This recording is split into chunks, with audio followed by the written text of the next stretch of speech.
off that you guys got with the double bye. How much did that help you guys just kind of maybe get some rest in, heal, and everything before the ACC tournament?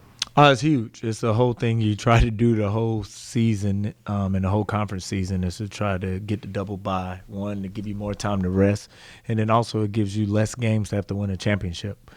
So just giving us the opportunity to work on some things, but also just to rest because we have some guys play some heavy minutes, and we've been banged up these last couple of weeks. So just to get some extra time to kind of just recover and kind of refresh, been good. How's that health look like with Timo and Malik's hand and everything Yeah. else? What is the team doing? We're getting back. I wouldn't say we're 100% yet. Timo started to do more. I guess he's more day to day than anything than he was before.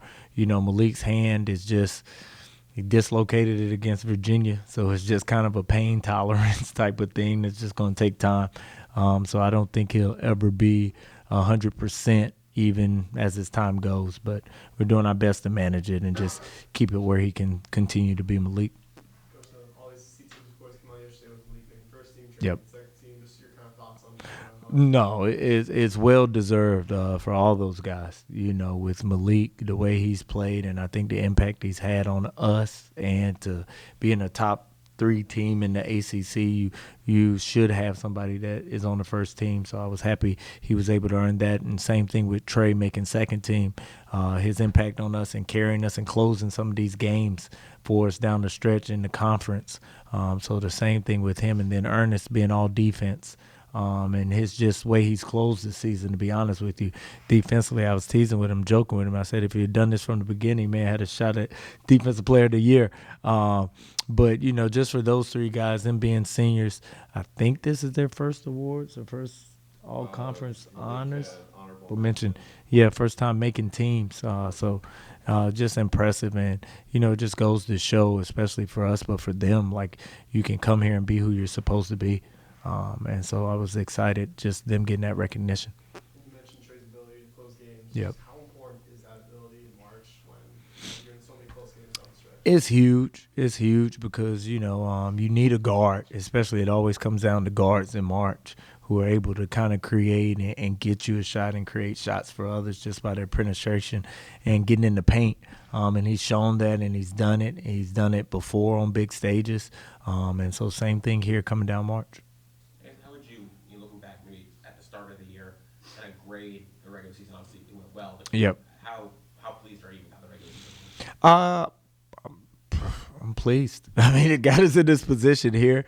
I was just talking to the staff. You look, depending on how you look at it, we're probably a combined 53 seconds away from being 16-1 or 17-1 in the league. You had the lead at the end of the game against Louisville, had the lead in the end of the game against Florida State, you have a lead in the end of the game against Virginia and somebody else Cal. You could combine those and we're right there. But there are lessons we learned. We got better from them.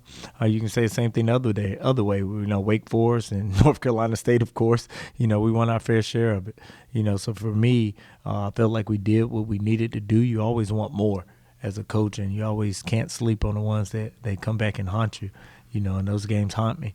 But for us to be third in the ACC and to have ourselves in position to hopefully get a at-large bid, so all you can ask is the opportunity to compete for a national championship, which I feel like we're in position, but we still got work to do. Coach, you mentioned learning those lessons. In the ACC tournament, you finally going against another team that you already seen this year. Yep. Did that against Florida State, Boston College. Yep. What were some of those lessons that, I guess, game one and game two that you had to, I guess, reinstill in the team for them to push forward? Yeah, just to show, those games, the first time we played both those teams, they didn't see the best version of us. And so, first time we played Florida State, of course, they beat us. And then at Florida State, we were able to get them. And we kind of had our identity show. But even then, we still had 18 turnovers, I think. And we only won by 10. We cut that down, I think, a bigger win. The same thing with Boston College. They had the lead under 4 minutes up there, and then we were able to come down here and kind of separate ourselves and build a lead. So it'll be the same thing with whoever we see again. There's always stuff we can learn. I don't think it was one team that saw us at our best. And so whoever we play, we'll have things to adapt and adjust and kind of go from there. Coach, because you have so many different types of guys that come in and out, how different can you change things, like in this setting, Yep. tournament settings, depending on opponents, depending on, and if we move on, how different can you get? A lot, and I think that's one of our best qualities is we have a lot of versatility. You know, we can play big, which we're zone. We can play small. We can play zone. We can press. Um, we can play man. We can switch everything. So we have the ability to adapt throughout the game. And in March, you have to have that because it's survive in advance. It's win and go home. So you can't just stay true to what you do. You have to be willing to say, all right, this isn't working. Let's go do this. Or this isn't working. All right, let's do this. But you have to have the guys in the team to be able to do that, and we do. When you have experienced guys, older guys, Yep. those type of teams seem to move along. Yep. Are you seeing that more and more, especially now, in this age of? Oh, for sure, for sure. Those older guys, but then also the teams that have retention are the ones that really advance. So you look last year, like Florida had a bunch of guys back. This year they have a bunch of guys back, and they've made a run. UConn the last couple of years they have a bunch of guys back. You look at Michigan. Michigan is, I would probably say, the one team that has so much new that's been able to separate. But you look at Arizona, they have their core four back. So it is something that's big and really shows in March when you have that, I guess, continuity in the roster. You preach that to the guys, hey, look, man, these are the teams that win. Yeah, you know, for us it's a little bit different. You know, I think our thing is, you know, also the teams that win have been built like us, where they have size, because in these games you have to be able to rebound, get fouled, get stops. You know, it's gonna be games. You know, I'm big. It's like I guess my faux pas. I don't even know if I'm saying that right as a coach. Like you get in these tournament games, it's new balls, new rims, so you can't rely on jump shots because you look at the shooting percentages throughout the years, they're always down in the tournament. So, you know, we're built to rebound, we're built to points in the paint, we're built to get fouled. So those are the things that always go into winning. I'm talking about for retention. Oh yeah, for sure. You know, for sure. But that's always that's like an end of the season conversation. That's kind of building it. You always want to build this through retention and fill it in with freshmen and transfers. You know, my thing is that I don't want to go and get 13 new guys or 12 new guys every year. You know, if you have a good 2-3 freshmen coming in, and you can get 2 or 3 out the portal if you have 4 or 5 coming back. And so that's my kind of plan, and my goal is to build it that way. Coach, you spoke about this a bit earlier, but I mean, I think every other team that you'll play in the ACC tournament, aside from Duke, you play for your second or third time. Yep. How do you approach the game plan aspect of playing team second time? Do you really kind of lean on the first game, or do you approach it as like, hey, this is a new slate? You know, it depends on like how close you've played them. You know, for like I know the 6th seed is Louisville, so it'll be one game since we played them. So a lot of it will be leaning on our game, how they did, how they guarded us, and then whatever they did in the game before.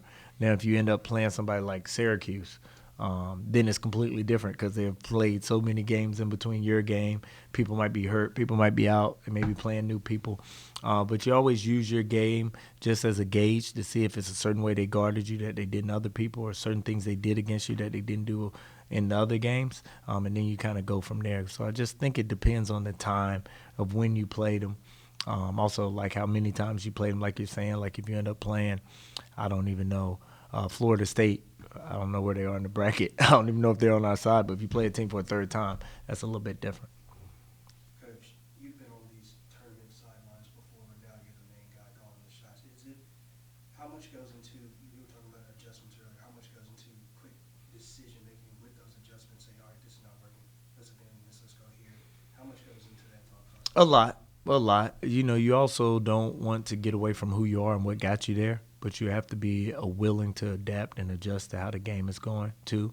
You know, it may be a game where, you know, like Louisville, Malik got in foul trouble right away. So the game changes. You know, the way we play, the way we're built, everything changes. So you got to adapt to that. I think it's the same thing in this moment. You got to be ready to make those quick decisions, but also I think this is where going back into all the experiences and the lessons you learned in the season make those decisions easier because, all right, we did this against North Carolina State. It worked, so let's try it now. Or we did this against whoever, it worked. Let's try it now.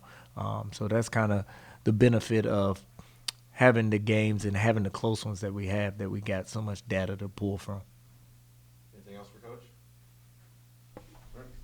Appreciate y'all. Thank you. Thank you. Thank you.